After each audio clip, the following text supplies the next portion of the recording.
Welcome, Matt Snook. Hi, thank you very much It's nice for to have having me. you here.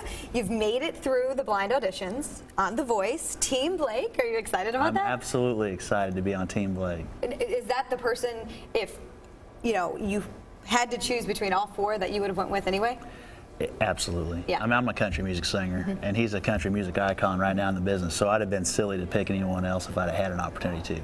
I will say that there were definitely, all those other coaches are very intelligent, smart, and all those things, so I would have enjoyed working with any of them, but Blake was definitely my guy. I know, we talked and I said, Blake is very picky about his country singers. He's very picky, so it's awesome that he turned around, but you're fantastic, so. Well, thank you. He had me nervous. And then about halfway through my blind, where I maybe had visualized, a chair or two turning, nobody did.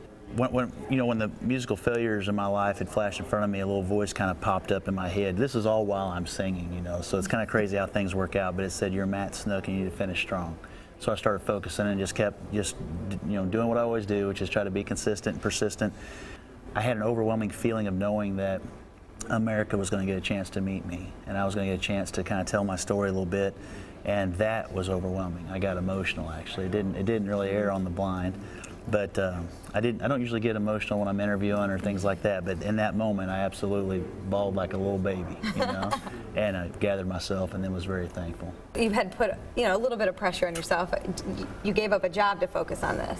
Yeah, I did. I took a voluntary separation from Sprint, which I had an excellent experience over like 11 years at Sprint. Wow. And it was my oldest son. We were heading to football practice, and he said, so this was like, I don't know, when he was 9 or 10, he said, "Dad, are we going to move to Nashville or what?" I mean, I'm driving him to football practice. I'm like, why do you ask? And he said, "Well, because you're not getting any younger."